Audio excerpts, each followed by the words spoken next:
One day removed from a beatdown in the desert. How did the 49ers do it? And how did the offense look different with Brock Purdy back under center?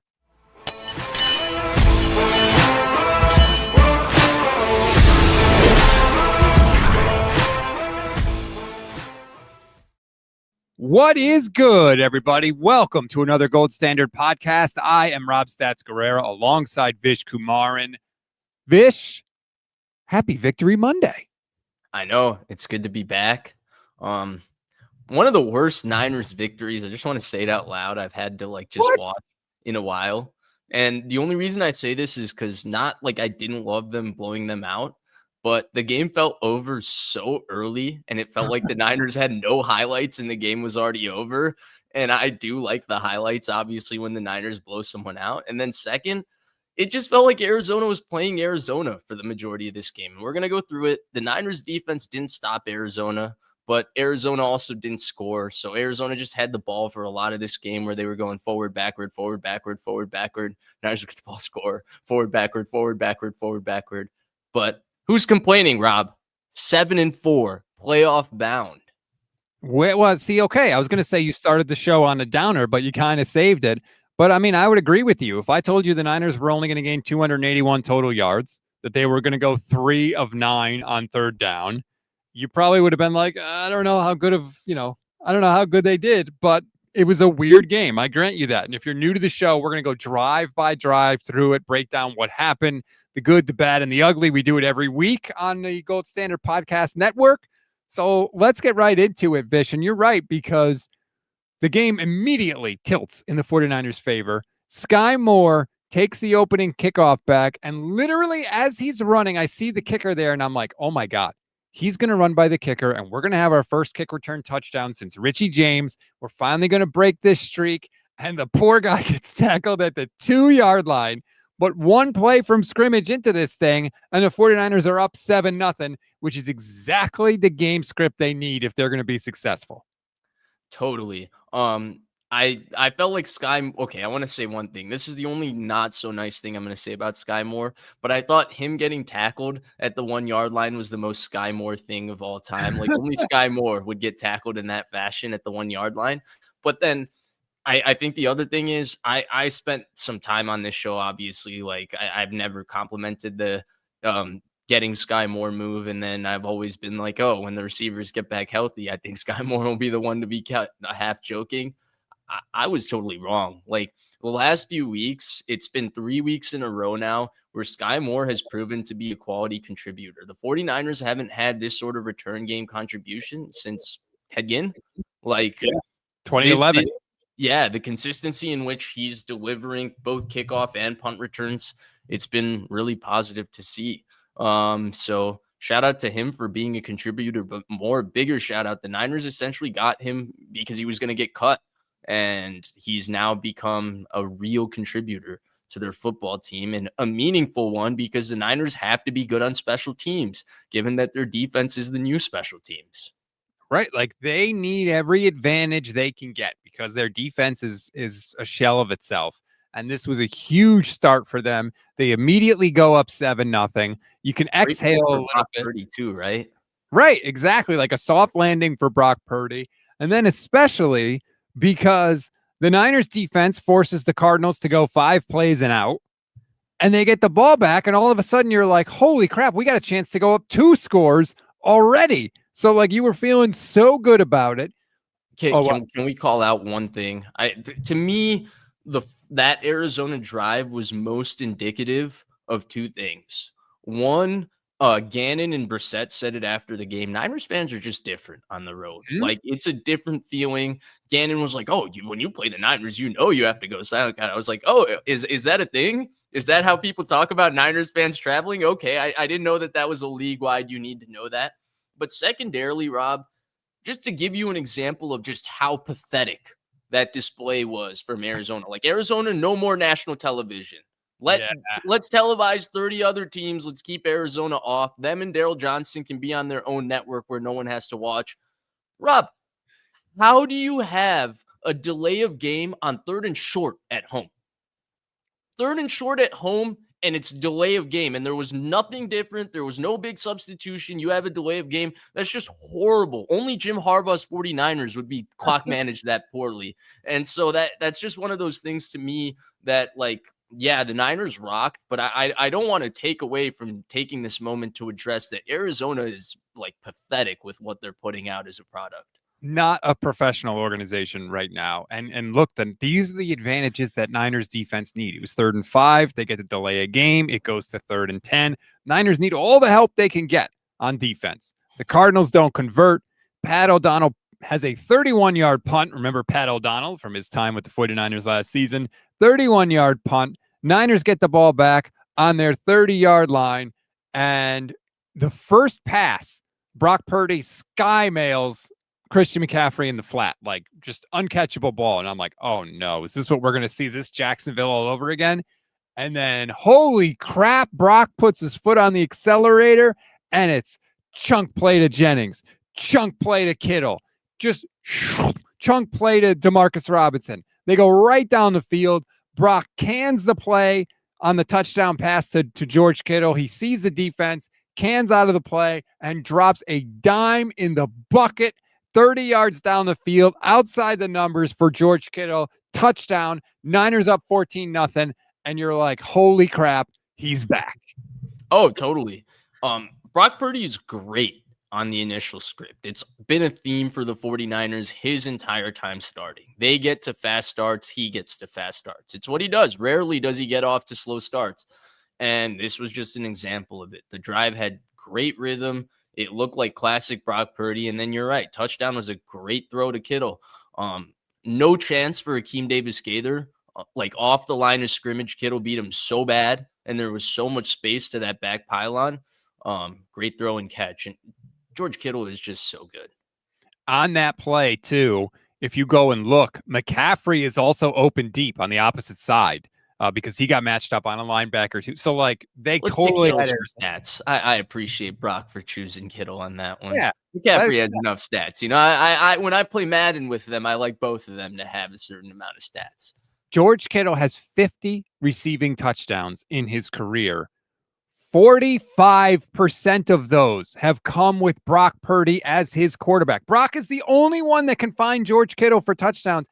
Brock did not become George's quarterback until George was in the NFL for 6 years.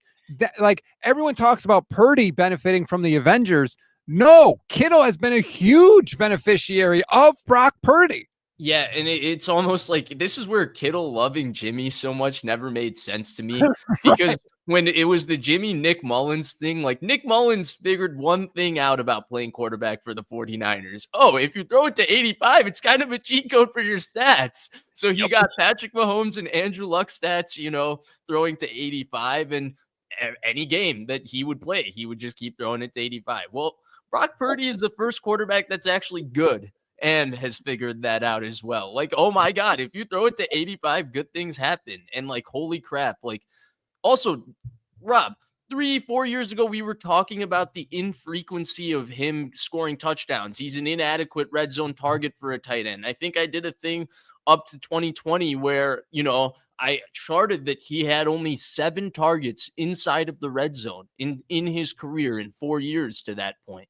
Like, how much has things changed? And to your point, it's like, it feels like the most simplest thing, and yet they couldn't figure that out for so long.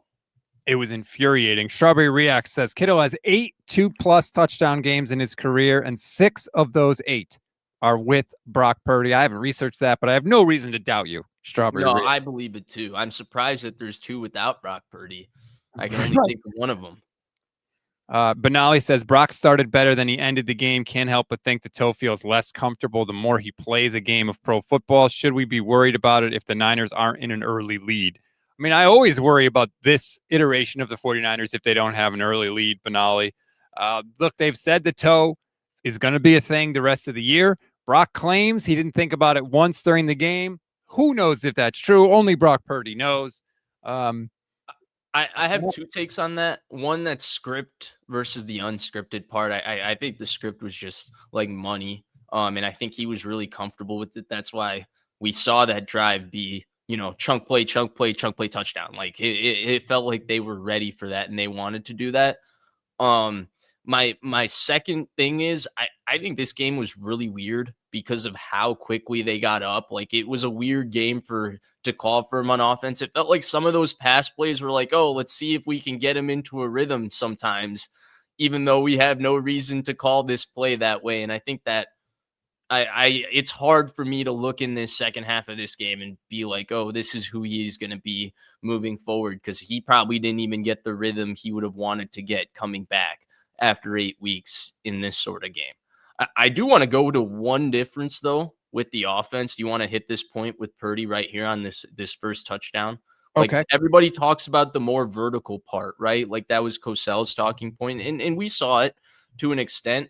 To me, it's correlated to one thing, and I was telling you about it on the phone. I wish I watched the 49ers the way I used to, and I could be like, Rob, on these plays, they run these plays with Purdy and all that. This is more of just a visual thing in terms of feel. But I think it's fully tied to both him and Mac Jones's foot quickness in the pocket, but not their foot quickness as runners. Their foot quickness in terms of their steps in the drop back pass game. If you see Purdy's rhythm when he moves his feet in the drop back pass game, his feet go boom, boom, boom, boom, boom, boom, boom, boom, boom. So they're able to have like 7-step drops with them and stuff, because he's able to hit the top of his drop, get back up, hitch before the receiver breaks on the in cut. So the timing matches up. With Mac Jones, it was a lot of step, throw, step, throw, step, throw. He was injured. But one, I think he's very slow-footed, where if you have him drop, by the time he's going to hit the top of his drop, Colton McKivit's probably getting beat, and he's not going to be able to get up to his hitch, and he's going to get sacked. No, this is serious. I'm 100% serious about this. But then the second thing is, like, yeah, the best thing Mac Jones does is how quickly he's able to get the ball out. But, like, the difference with that is now almost you're always getting him with the platform ready to throw, which means all routes have to be near him because he's ready to throw. People have to be open for him to ready to throw. When you're tying these routes to Purdy's feet, because his feet move so fast and you're able to go boom, boom, boom, boom, boom, boom, boom, boom, and he's able to then step up, you're giving these receivers time to get down the field without feeling like pressure's coming to him, because his feet move so much quicker. And I think it's directly tied with the progressions. I wish someone could give me a better statistic of this. I felt like they're way more under center with Brock Purdy because it's tied to this. I think they get to their stretch run game with Brock Purdy a lot easier because Brock Purdy's faster at being able to get the ball to the running back. Whereas for Mac Jones, that's a tough amount of mobility. Garoppolo used to be pretty bad at it too.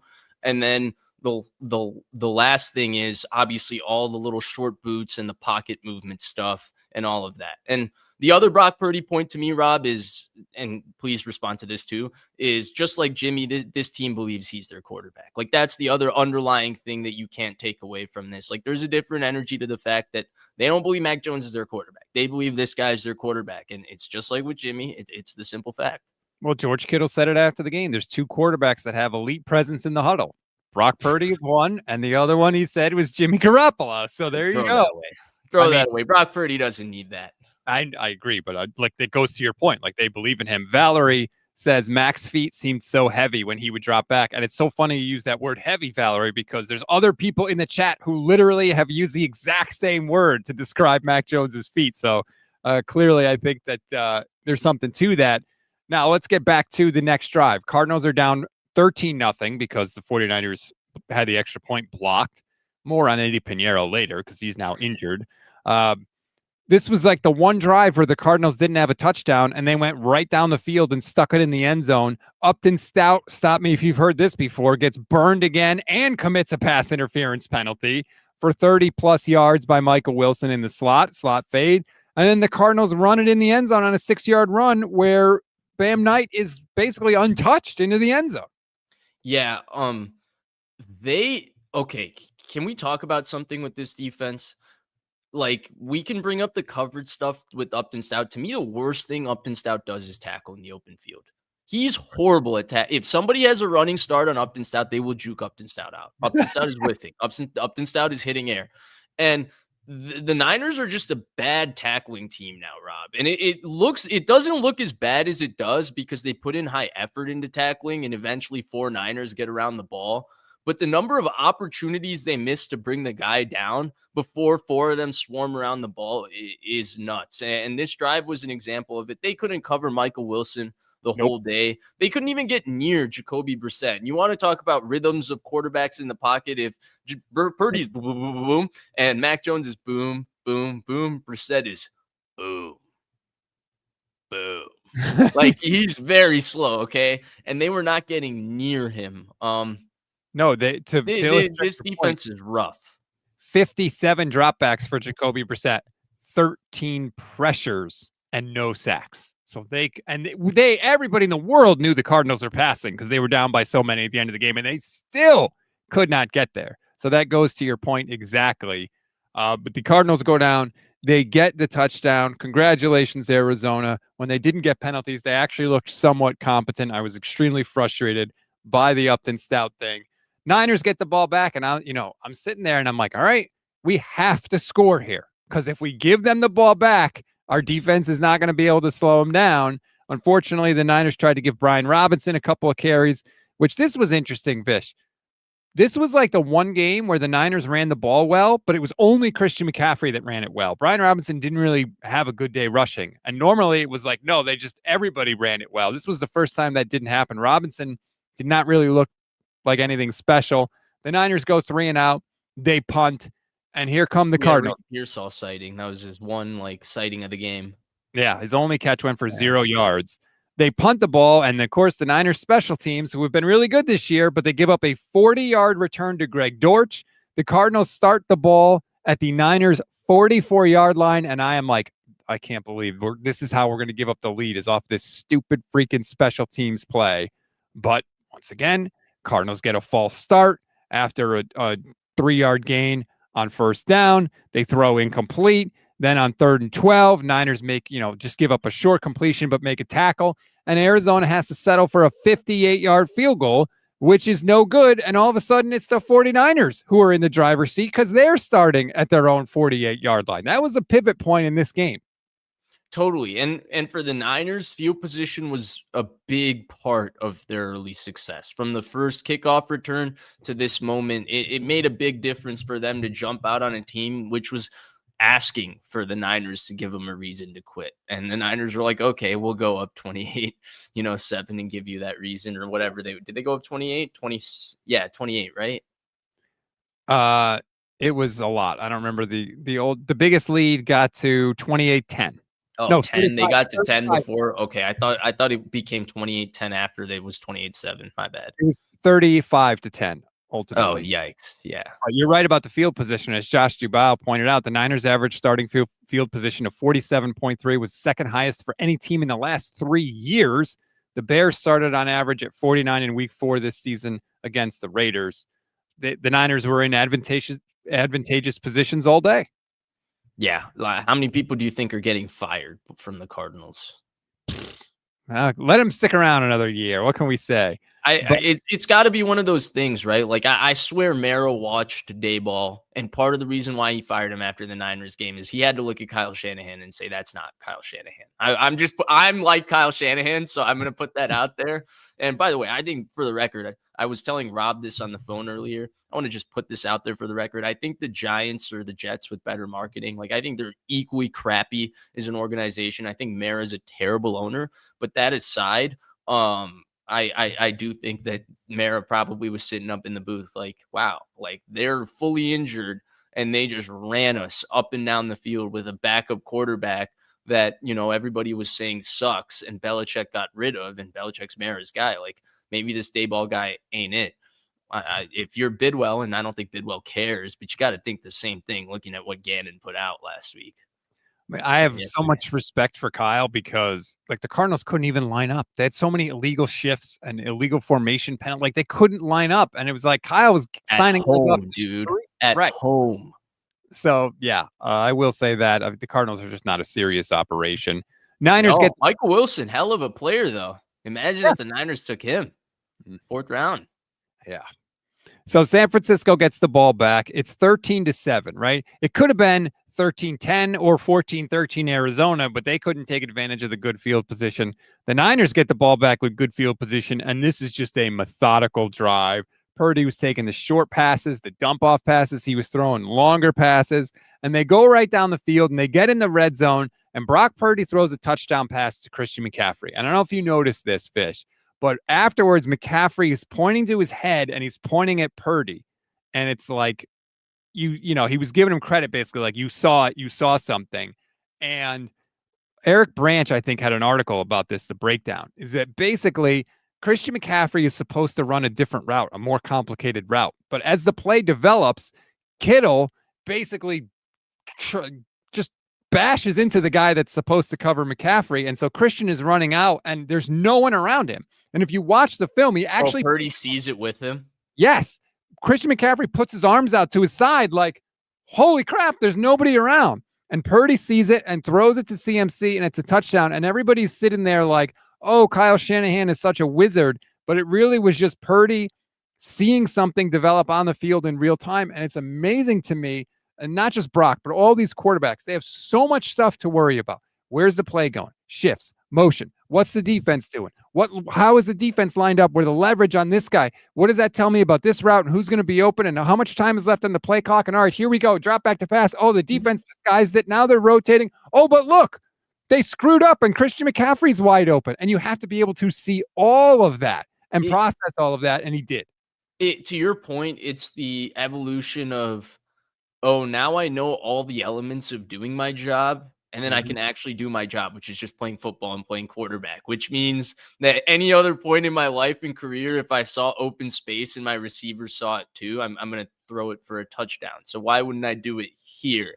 But it takes you being fully polished in everything that comes with being a quarterback in the NFL for that to happen. And to your point, I thought this was vintage 49ers with Purdy as a drive. The way they're able to get to their shifts and motions and all of those things and their misdirection with Purdy is a little different with Mac Jones. Their screen game is a little different and a little bit better with Purdy. Their half boot game, all of these sorts of things. And we saw that come out in this. And if there's one thing I think Purdy does better than any quarterback, with Mac Jones, it's the quick game thing. Purdy has an amazing ability to float the screen pass or the quick anything where he's on the half boot and, wherever anyone is, he'll just float it up, but get it down right to the guy and give him room to run. It's one of the best things he does. Sean Payton would really appreciate it. Okay. Sean Payton he appreciates good screen throwers, and Purdy's a really good that short drop screen or the throw to the flat when he's coming off a half boot. Like he's really, really good at angling that ball and really good at throwing it. And we saw that in that drive, all the motions, all the under center stuff, the misdirection, it comes into play with the Max with Brock Purdy. Not so much like that's not Mac Jones' forte. And Benali points out too, this isn't the first time we've seen Brock sort of look at what's going on with the defense and make a call.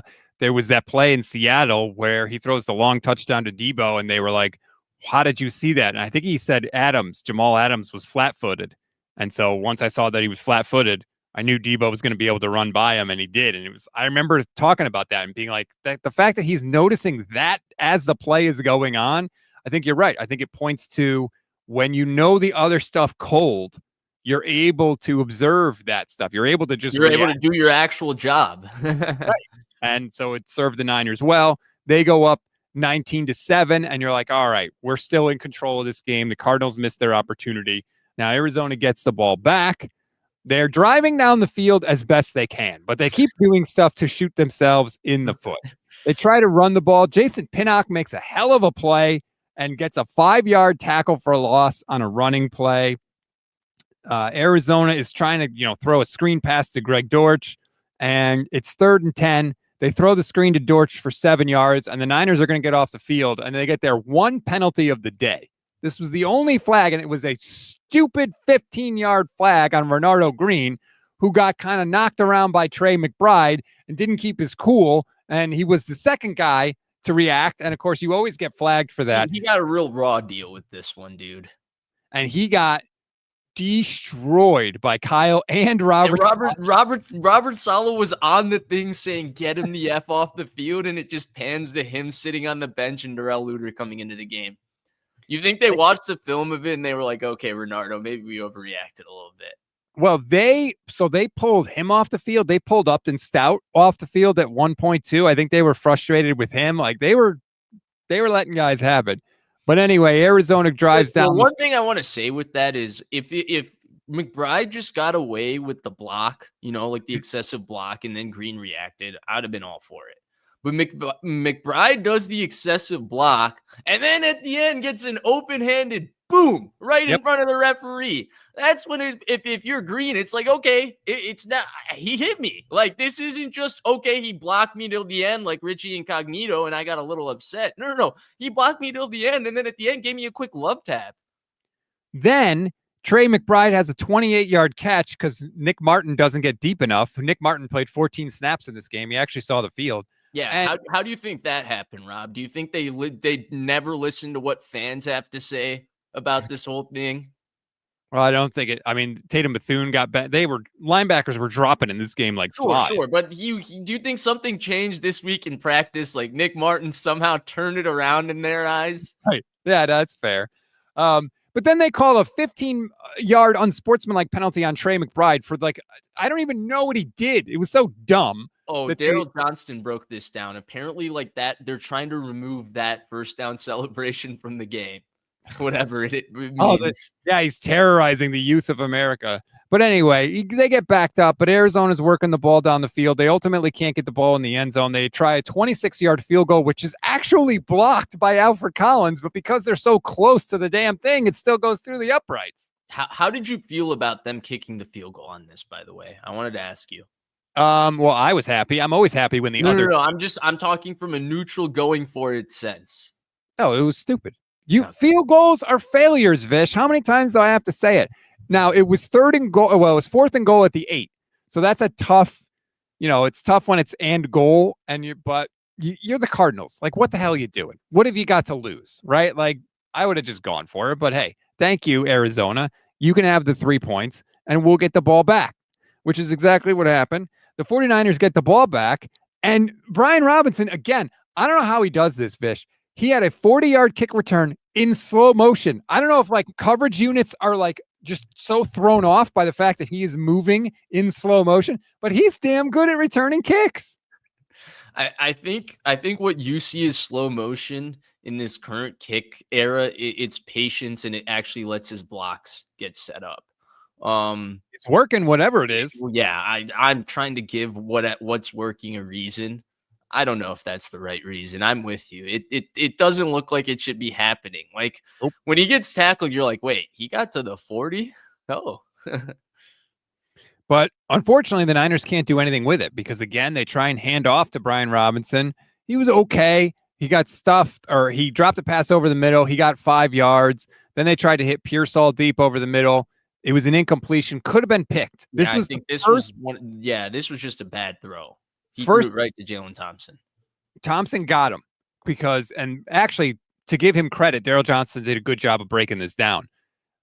The Cardinals defender looked like he was going to jump Kittle's route. And as soon as he went to jump Kittle's route, Brock started to throw. And as soon as Brock started to throw, he dropped back deeper because I think they all know Brock's going to take the deeper throw. And he was right there, and it should have been intercepted. I know a lot of Niner fans are mad at me because every quarterback has dropped interceptions, and I get that. Yeah, they do. But this is one he had too. Yeah, and it's okay to say that. Yeah. I think it's one of those things of they've all played Brock Purdy enough too, and Brock Purdy has lit up Arizona in his career. Yes. He's had his way with Arizona in his career, but Buda Baker and Jalen Thompson have been the starting safeties for Arizona in every one of those games. And in these division games, when you start to recognize who you're playing, these sorts of things start to happen. And the Niners, I don't think it would have mattered even if he threw a pick. I'm going to be honest with you. Diddly woo, he throws a pick. The Niners win 41-25 instead of 41-22. But in this game, it wouldn't have. But this was one, you're right, it should have been picked. Should have been picked, wasn't. So the Niners punt, and Thomas Morstead, punts it to the 8-yard line. So instead of the Cardinals getting the ball back with a little momentum after the interception, he pins them all the way back inside their 8-yard line, and Arizona does nothing with the football once again because they're Arizona. Guess what? They had a holding penalty on the drive. Shock of all shocks. They do nothing with the football. Pat O'Donnell punts the ball, and the Niners get the ball again. But I love that you're emphasizing that Arizona does nothing and not saying the Niners D was stopping them. Like, Well, yeah. it is the correct phrase of narration. I like that. That's a very good word choice by you because the Niners D is not doing much stopping these days. Well, Brissett started the drive with a 4-yard completion. Then he throws for 8 yards to Trey McBride for a first down, but holding penalty. So then it becomes 2nd and 11. They dump it off to McBride for 3. And on 3rd and 8, the Niners allow a 6-yard completion. Good enough to get off the field. No problem. I mean, that's what happened. I didn't want to go through it play by play because No. I'm complimenting you, man, because I think it's really funny, but I also think it's really true because like the Niners D was not stopped. Arizona stopped themselves. Like a lot of this game, we were watching Arizona play Arizona. 5 yards forward, 3 yards back. 5 yards forward, 10 yards back. And those 10 yards back were a penalty. It wasn't because there was a sack. It wasn't because there was a TFL, nothing. So the Niners get the ball back. It's 19-10 San Francisco. There's 2 minutes and 50 seconds to go in the half. They started out with a Christian McCaffrey run. 2 minutes and 5 seconds to go. The most obvious situation in the world where Brock Purdy is going to try to draw Arizona off sides. And what happens? Arizona jumps off sides. It was just comical. Have you ever seen it happen? I can't remember. I mean, I'm sure it has, but it was just so obvious what he was doing. And Arizona jumps off sides. It's brutal. You know what's the last time I remember that, by the way? When? 2018 week 1, Solomon Thomas jumped on Kirk Cousins, 3rd and 5. Everybody knew. And Solomon Thomas, that's a Stanford educated man. Yeah, he did not use his head on that play for sure. This was another drive, though, Fish, where Brock scared me. It was the second straight drive. Eventually, it's 3rd and 3 at the Arizona 30. Brock drops back. Nobody's open. He starts scrambling. He starts rolling out. He looked good on the scramble. And if you look at the film, the guy that's guarding Demarcus Robinson right at the goal line falls down. And Demarcus Robinson is waving his arm furiously like, Brock, throw me the ball. Yeah. And for whatever reason, Brock doesn't see him right away. And by the time he sees him and he tries to throw to him, he floats a pass that, again, is very, very nearly intercepted. Now, luckily, the Niners were able to get a field goal out of it because it wasn't caught. But that was the second straight drive where Brock really put the ball in harm's way, and I was nervous at that point. Yeah, for me, it was less about like the decision. He's moving out to his left off schedule. The guy is broken free. Like, okay, take that shot and give him it. The throw was really horrible. Like Robinson was flagging it down like a punt and running it like down, and he was in the end zone and he's coming up 6 yards for it. So it was one of those things where like it was just an ugly throw. It was like the first throw of the game that you said he airmailed. Like sometimes, you know, he misses throws, and that was an ugly one. Like for me, if that one was a pick and he got a good ball out there and it was a 50-50 and the Cardinals defender out jumped Robinson, it's not when we're doing the whole rating of picks end of the half and you're taking a shot up the way they were up. I'm not fully against that pick or that decision, but the throw was bad. Yeah, it was not his best throw of the day by any stretch. But the Niners, luckily, still got a field goal out of it. So it's 22-10. And I'm like, okay, you're up by 12 points. You're in control of this game. The Cardinals get the ball back. There's 1 minute and 1 seconds left, and they start going down the field. They hit a Wilson for 17 yards right out of the gate. And you're like, all right, they may be able to do some things. Now they then throw an incompletion. And of course, you get a penalty on 2nd and 10. You get a false start. 2nd and 10 becomes 2nd and 15. They throw a 2-yard pass to Carter, the running back, for 2 yards. And on 3rd and 13, Jacoby Brissett is trying to go down the field, but he's got 2 receivers essentially running the same route in the same area. And Malik Mustafa comes in, blasts Renardo Green, but makes the interception. The second interception for the 49ers on the year. Yeah. When they come in bunches. Hell of a play by Malik Mustafa. Green, I was worried. Whoa. I wouldn't go that far. But well, just nice catch. He held on to it while blasting somebody. I mean, I felt bad because it looked like Green was actually seriously hurt. But they didn't even cover that either, by the way. Johnson had no regard for Green. I know. He didn't even mention it whatsoever. So let me ask you this. The Niners get the ball back. They're on their 33-yard line. I think they had 1 timeout left. And no, they had 2 timeouts left. And they're at the 33-yard line. There's 19 seconds to go. Because of what had happened in the previous 2 possessions with Brock, I was saying, just kneel this thing out. Oh, Go to the really? third quarter because in my head, it was like Brock's almost thrown 2 picks already. The only thing that gets the Cardinals back in this game is a turnover. And they get a stupid little field goal at the end, and all of a sudden they're still hanging in this game. We have controlled this game. So I wanted the Niners to just let it die. But this is the second time in this situation where they haven't done that. They have gone for it. They are trying to move the ball down the field, but all they get is they get to the Arizona 44. They try a 62-yard field goal from Eddie Pinheiro, which is blocked. They call a very questionable penalty on Calais Campbell for hitting the snapper. That No, it's moves. a penalty. He hit him. Yeah, I guess. They move the ball up 15 yards. Pinheiro, of course, never misses, and he drills the 47-yard field goal going into the half. And a 22-10 game becomes a 25-10 game. And I have to admit, like at that point, I was like, they ain't losing this game. Oh, 100%. I mean, I agree. I think in 19 seconds, for some reason, I like really wanted them to go for it. You did. Okay. Yeah, I don't know. Like when you break it down like this, I don't think I was thinking with that level of self-awareness. I'll tell you, like once this game got, I want to say 19-10, I was pretty focused on what was going on in the Rams Seahawks game. Just because I was sick of seeing, Jacoby Brissett take 9 minutes to not go anywhere. But I did want them to go for it. I felt like, man, like you're playing a crappy team. Like how many times this is what actually I'll tell you what I thought in my head. How many times is Brock Purdy gonna throw the ball in the second half? Like how many times is he gonna this is 3 pure drop back situations for him. It's 3 reps for him. Because this game was it's like, can you get him in rhythm? And like I felt like this game was so badly scripted in the sense that Arizona was playing Arizona for most of the game. I don't even think it's the best example for us to see of him getting in rhythm. Like I wish he nearly threw the pick on the one for Pearsall, but then he got 4 more third and mediums and manageables where they needed him to drop back, and he got his rhythm and feel, and they converted a few of them because that's the game the Niners are going to be playing down the stretch when they play the good teams, not the Tennessees of the world, but we say that, but who the hell knows? I mean, I would not have predicted that this game was going to go this way. But Nolly says that drive before halftime was drunk, and it made me feel like I was drunk. Yeah, at one point the Cardinals rushed 0 people. Yeah. I've never seen that before. That was like a Madden play. It's so funny. 2 teams did that yesterday. The Cardinals did it, and then the Rams did it to the Seahawks right before Jason Myers attempted the 62-yard field goal. Maybe it's the new clock stop defense where the Tyreek Hill 13 seconds play of we're going to throw it real quick right in front of us to the middle, and he's going to run and slide. Well, we're going to drop the defensive lineman right into that, so now you can't throw it anymore. It's pretty smart.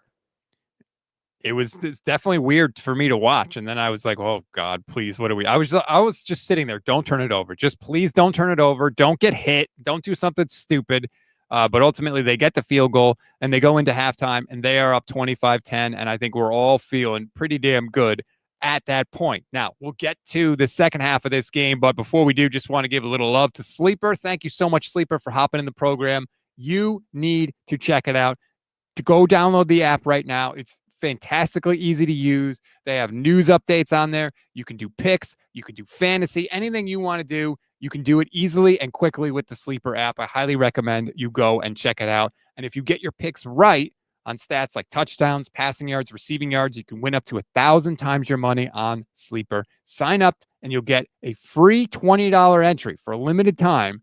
So go, and you don't even have to deposit money. Just sign up. You'll get the free entry. You can go have some fun. And if you do want to deposit your money, please use our code GSP and you'll get up to a $100 match on your first deposit. Again, that's code GSP. Terms and conditions apply. See Sleeper's terms of use for details. Currently operational in over 25 states. Check out Sleeper today. Shall we proceed to half number 2, my friend?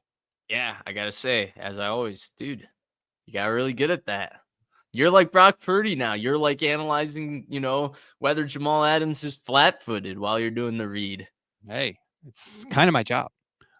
These things are important. We like to make our sponsors very happy on the program. All right, next drive. Guess what happens? Cardinals come out and they get a penalty. They get an illegal shift penalty. Who could have imagined? Although one thing happened on this drive, and I felt like it happened a few times, especially in this game. The 49ers would get them in a long down and distance on second down, 2nd and 15, 2nd and 20. And it seems like their defense at that point is so content to just not allow a first down that they will give all of that yardage back and they will set the other team up for a manageable third down. It happened on this possession. It happened in other games as well. It's like you lose the benefit of the second and long if you give up 12 of the 15 yards. I think that's intentional. I think they have, honestly, they'll never tell us this, but I think they have such a distrust in the safeties and the linebackers on this team being able to execute things correctly that it's like, let's just not try to get beat over the top all the way down the field and just keep rallying and swarming to make tackles, which is 10-yard gain automatically because they tackle horribly. And then let's hope that, when we get to the red zone, we can call a blitz or we can have the right call that we can make sure that we keep them to a field goal. I think it's completely intentional. By the way, did you think that was holding on the 60-yard touchdown run where Bam Knight goes untouched? No, I was going to get there, but. Oh, okay. Sorry. Yeah. So the Cardinals are driving down the field. The Niners give up 12 of the 15 yards on 2nd and 15.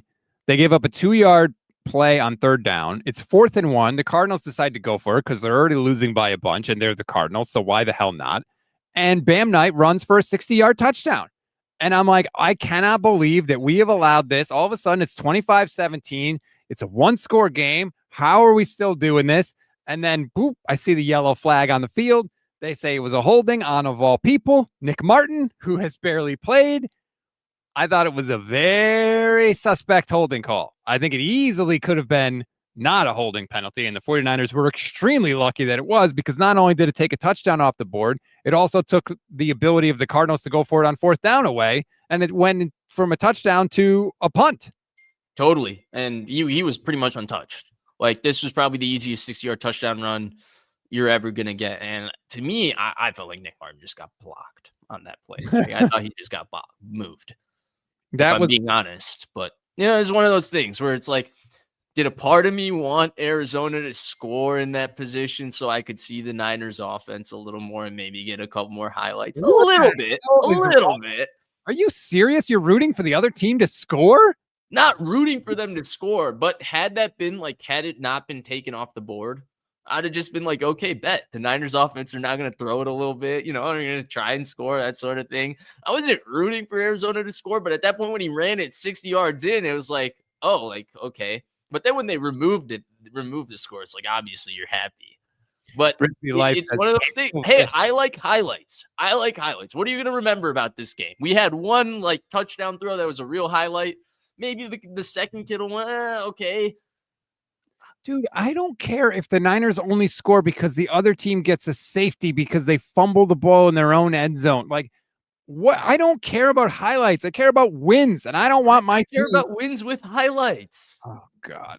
Brisbee Life on Twitch says, specifically on offense, specifically for the players I like.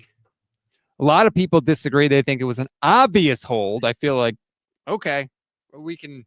I don't know. To me, it didn't seem like obvious hold. I don't know. I'll take it.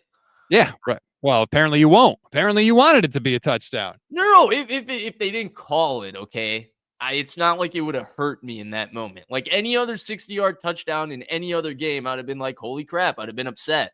But this one, it would have just been like, okay, the Niners offense gets to put up some more stats. So instead of it being a 25-17 game and 1-score game, it is still a 25-10 game. It's a 2-score game, and the Niners get the ball back. And this was a drive that was frustrating because they were moving the ball right down the field. They hit Juice for 21 yards right out of the gate. They hit McCaffrey for 11 yards on 2nd and 10. McCaffrey runs up the middle for 5 yards. And eventually they get all the way down the field.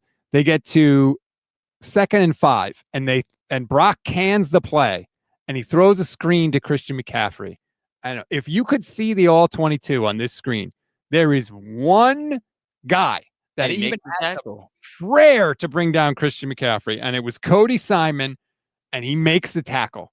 And Christian McCaffrey is furious because he saw it too, and he's punching the ground because he knows that was a touchdown. And I don't know if you noticed this, Vish, but when the Niners get in that area, they have run a lot more screens this year, I feel like. Screens to McCaffrey, screens to Kittle, screens to Tonjes.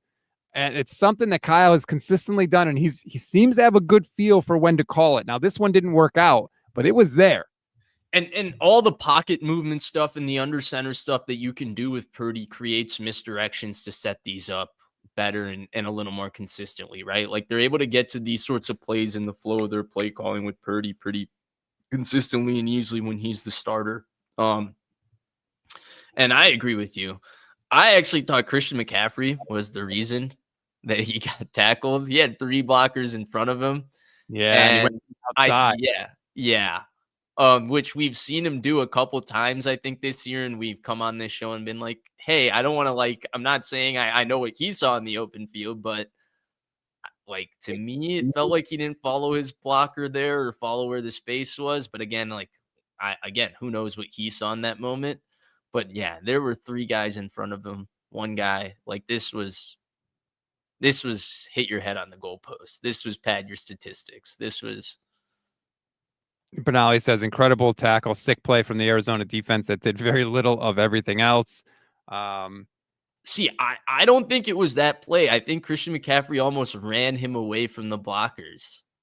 I think it was more McCaffrey than anything else. Yeah. Art Jeffrey says, Rob, every pass Purdy threw floated over the receiver's head. I think he means every pass Purdy threw floated over the receiver's head. I completely disagree with that. I thought Brock was high on one throw that Christian McCaffrey ended up catching later in the game on a ridiculous play. Catch. But I didn't think Purdy was inaccurate yesterday. Did you?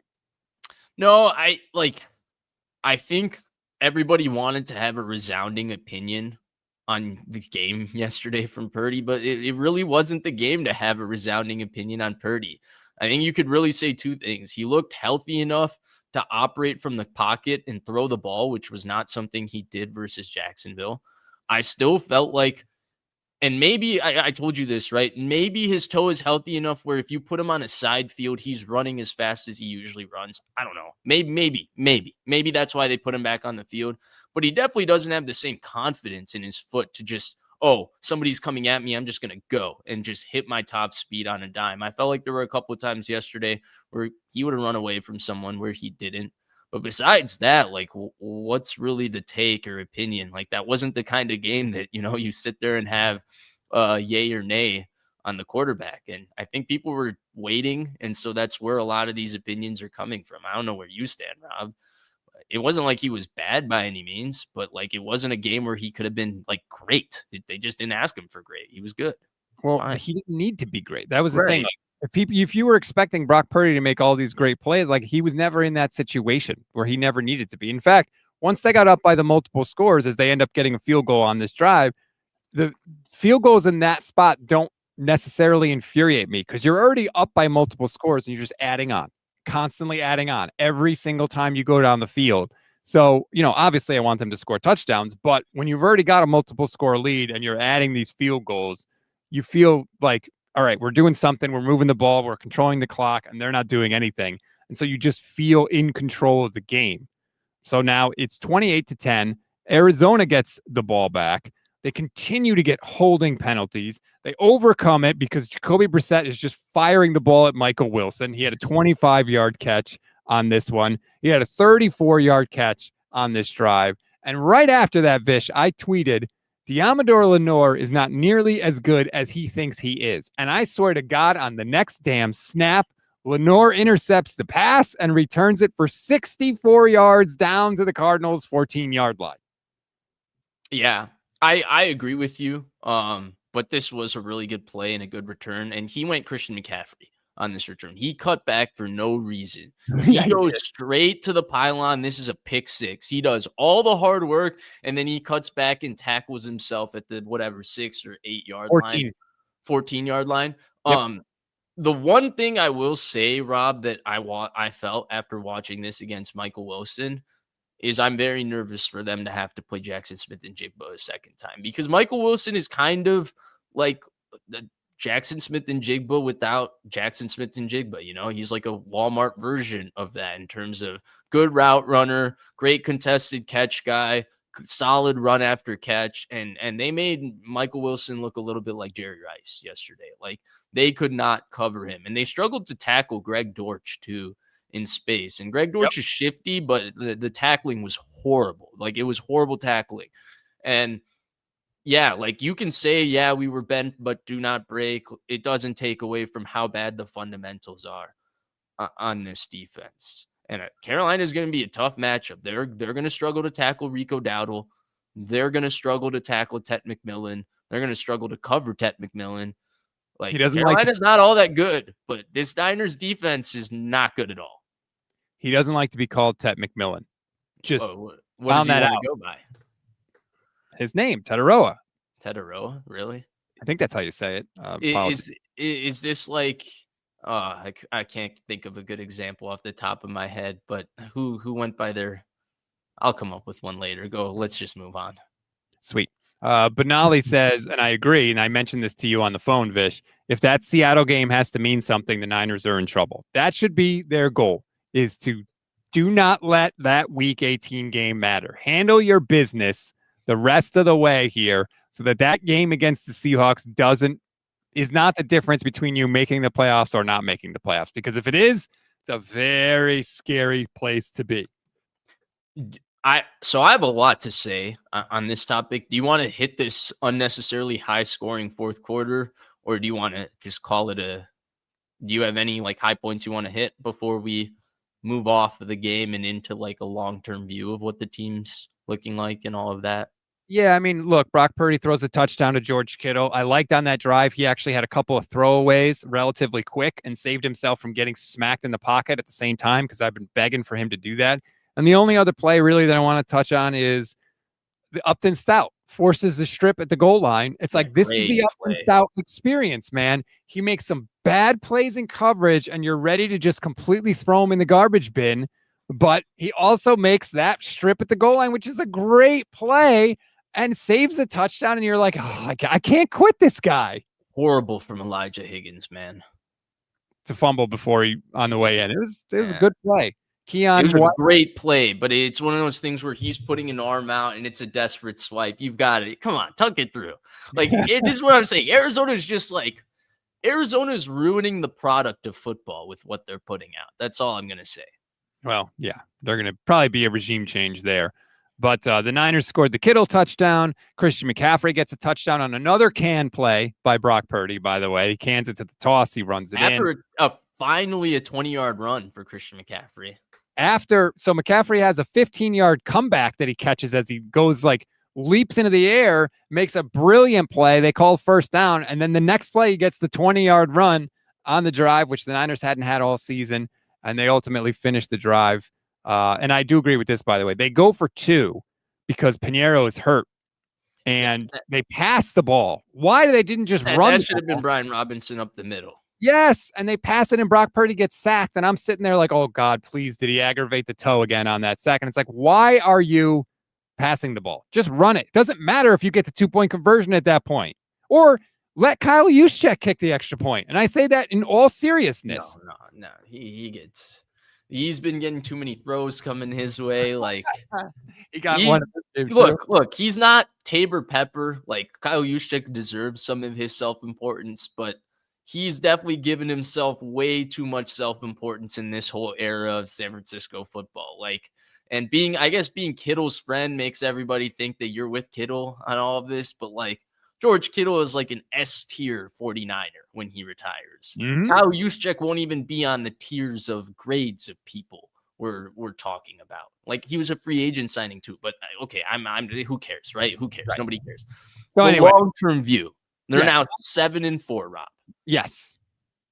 7-4. Right. All 7 wins in the conference, 4 wins in the NFC West. They are the 7th seed right now because the Philadelphia Eagles absolutely gobsmacked the Detroit Lions offense on Sunday Night Football. And so now the 49ers sit as the 7th seed. So they are in the playoffs right now. Do you know who they would play if the playoffs began today? Who's number 2? It would be the Los Angeles Rams. Rams aren't the 1 seed? Philadelphia's 1? Philly is the 1 seed, I believe. Okay. Because so that's not an ideal matchup.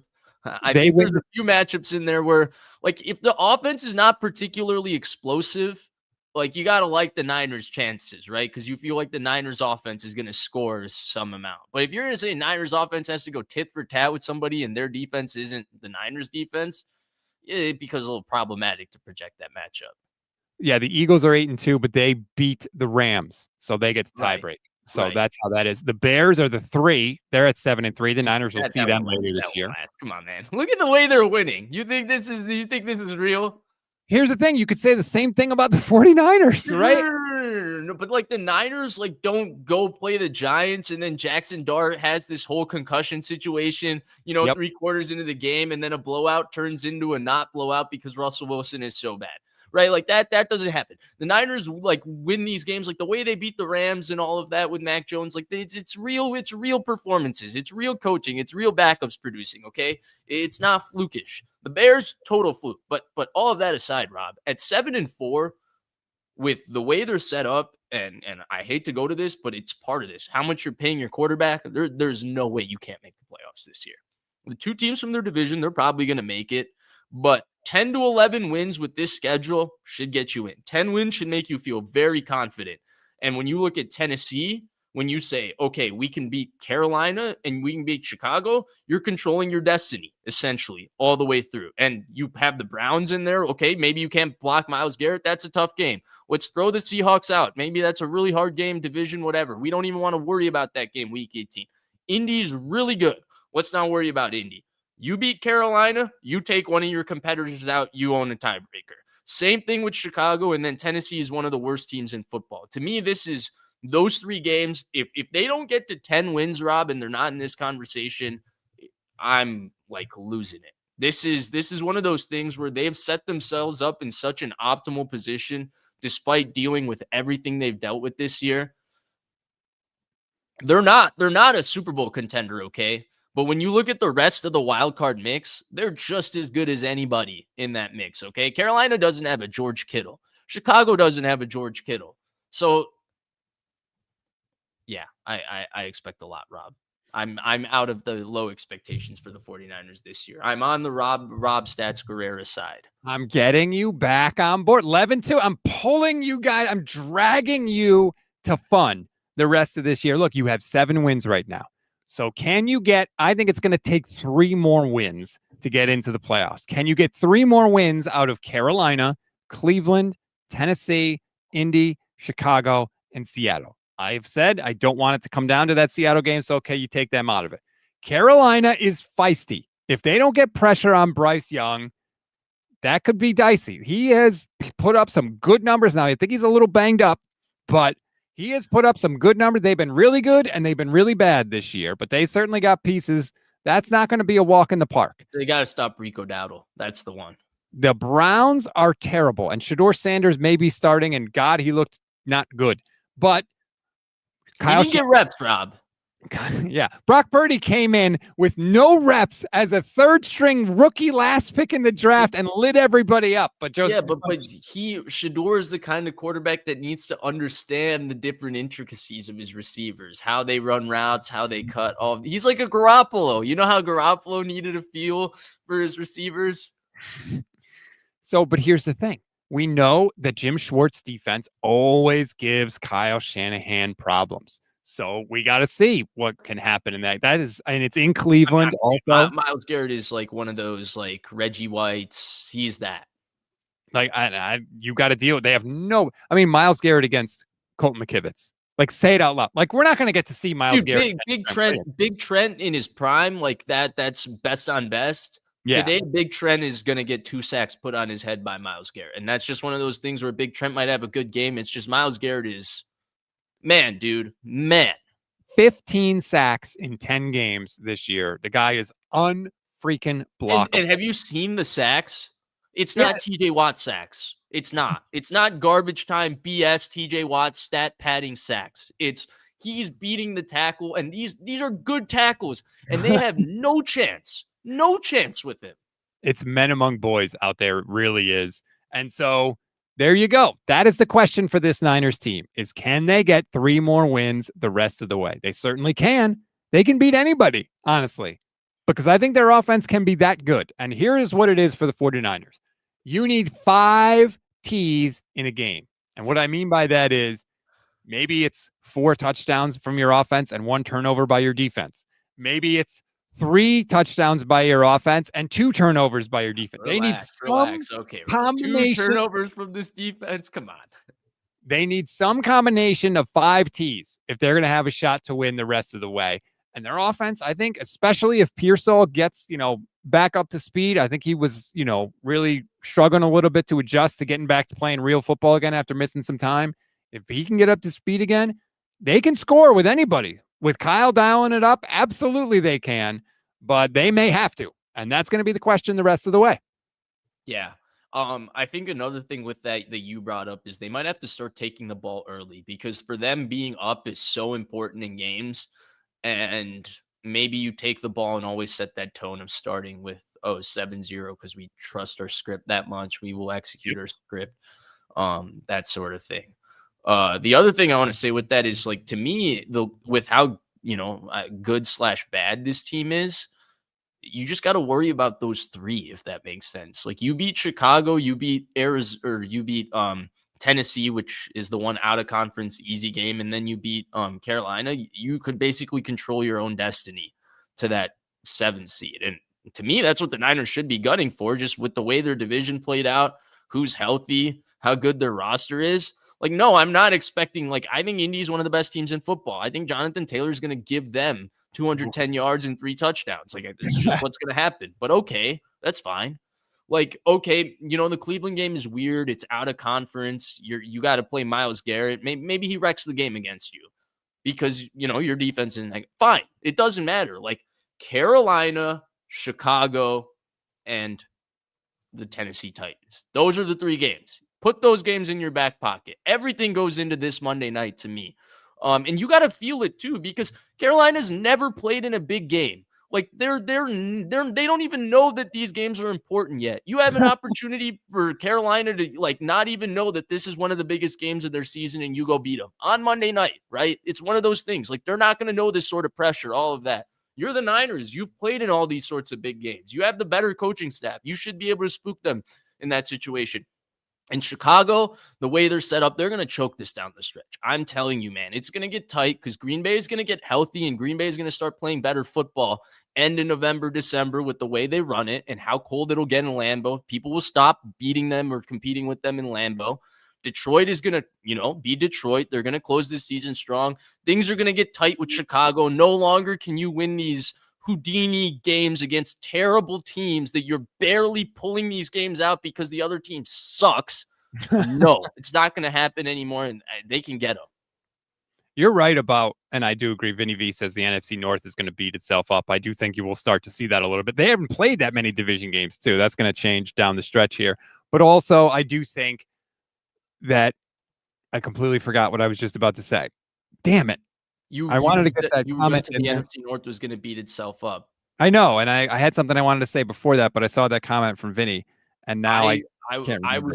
I was talking about how those 3 games are the most important. Chicago is gonna, give up. If we want to crap on Chicago more, I got a lot of content for that.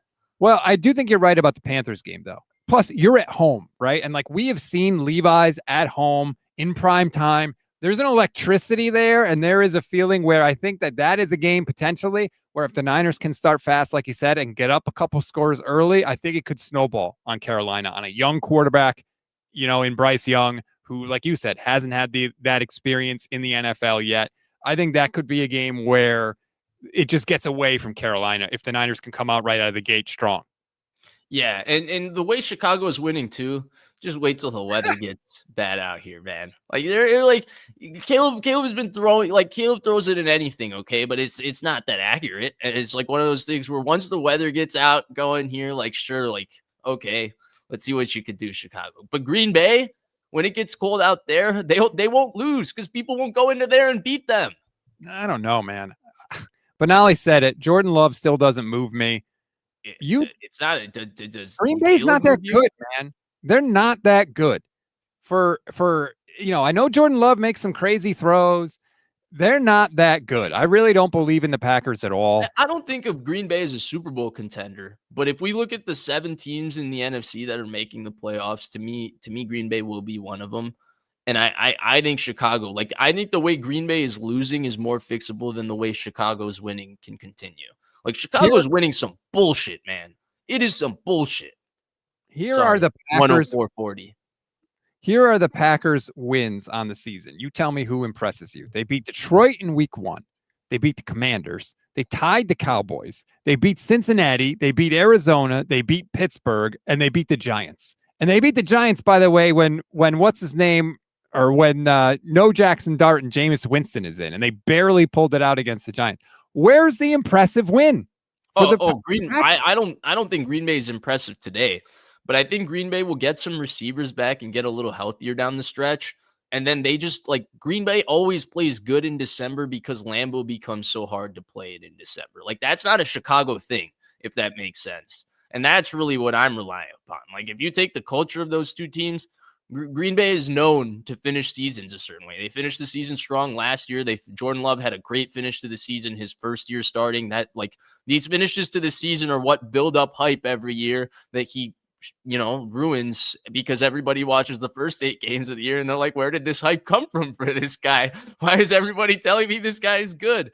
And so it's one of those things. Whereas, like, Chicago, like, dude, the way they beat Cincinnati, the way they beat the Giants, I mean, shoot, the way, like, dude, any other quarterback other than you put Jacoby Brissett on the Vikings and they probably lose to the Vikings.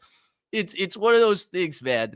Just watch Niners. If the Niners lose to Chicago, you might not see me for a while. Like, it's one of those things. I think Ben Johnson is going to have his way with the 49ers defense. We'll see.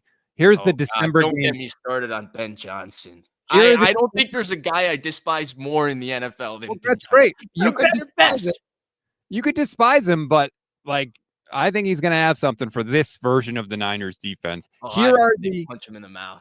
Here are the Packers games in December. In Chicago, or at home against the Bears. In Denver to face the Broncos. In Chicago to face the Bears. Yeah, so that's 2-1. That's the December games, and then they finish up with the Ravens and the Vikings. A lot of purple to finish up. Yeah, so Chicago will lose those 2, right? They'll lose to the Niners. They'll lose to the Lions. That's already 4 losses in the conference. Bye-bye. They lost to the Lions 52-21. Yeah, they'll lose again to the Lions. They'll lose both to Green Bay. They never beat Green Bay. They have no shot against Green Bay. And they'll lose to the Niners. It's over. They also have to play playoffs. They have to play the Steelers, Eagles, Browns as well. So okay, great. Then Chicago might lose a lot more than just that. Well, look, I want everybody in the NFC to lose. I ain't too proud. Good. I want everybody to fall back and let the 49ers take their 3 wins in this next group of games, and we can sit there and again, don't let week 18 matter. But regardless, it was a hell of a win for the 49ers against the Cardinals. They do have some injuries. They're going to need a new kicker because Eddie Piñeiro's got a hamstring. Tatum Bethune's going to be out for a few weeks with a high ankle sprain. So the injury gods are back, just pecking at the remains of the 49ers, but they keep winning games. Get on the train with me, Vish. Oh, Rob, you don't hear it. I'm there. Like, I'm looking at this NFC. They got to make it, Rob. They got to make it in my mind. Benali says Vish is trying to rationalize Toyota-thon Jordan Love. Yeah, to me, it's not a Jordan Love thing. It's just teams find it really hard to go to Lambeau in the winter. Do they? I don't know that they do. I think Brett Favre and Aaron Rodgers had a lot more to do with that than the weather. Yeah, but Brett Favre and Aaron Rodgers were great in Lambeau in September, great in Lambeau, and, like, this guy legitimately, like, they lose to bad teams in Lambeau, or they compete with bad teams in Lambeau in September. That never happened with Aaron Rodgers. Are you kidding? Well, I don't understand your point.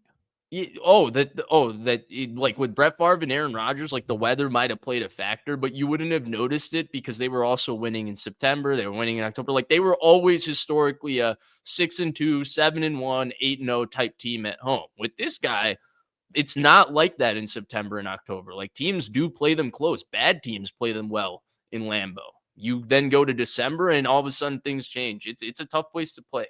Jordan Love has played 9 games in December in his career. He is 5-4. So how many of them are in Lambeau? I don't know, but who cares? He's 5-4, man. My point was about being in Lambeau, but now you're statistically disproving part of my point. So. Let me see. I don't have his.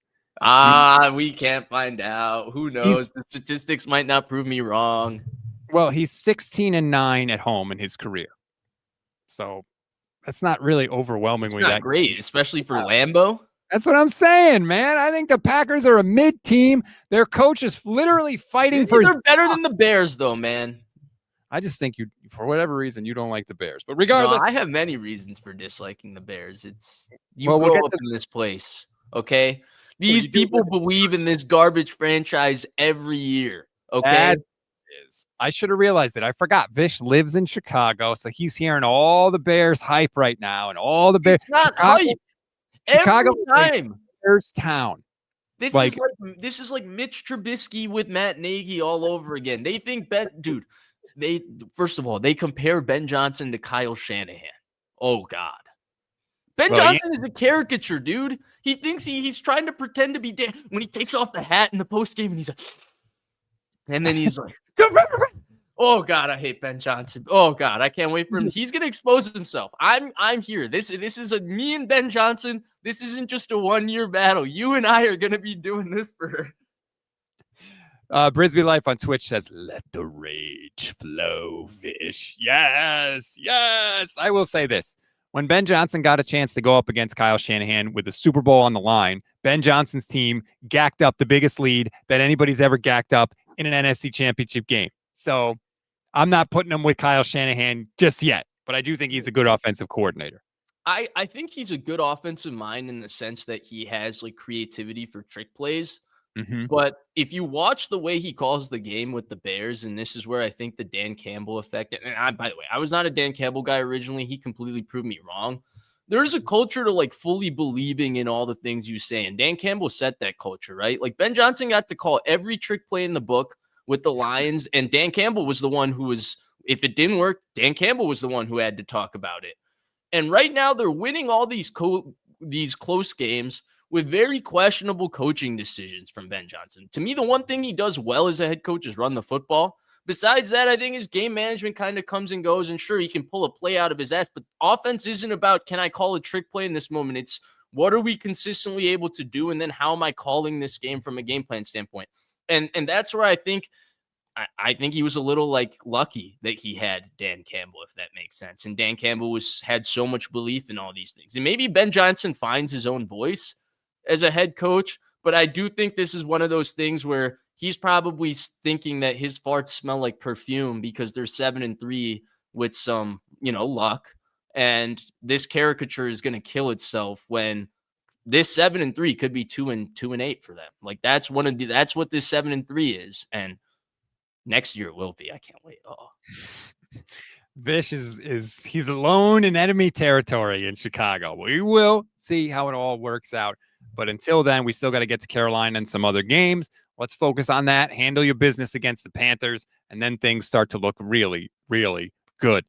That's going to do it for this edition of the show. Thank you, everybody, so much for watching. Please like this video. Please subscribe. If you had a favorite part from today's episode, please leave it in the comments. It's probably Vish ripping on Ben Johnson, but I said some fun stuff too. Whatever it was, though, please leave a comment. The more you guys interact with us, the more it really helps. The more this video will pop up for other people. So please just comment with your favorite part of the episode. We really do appreciate it. Thank you, Vish. I appreciate you as always. And we'll talk to everybody tomorrow.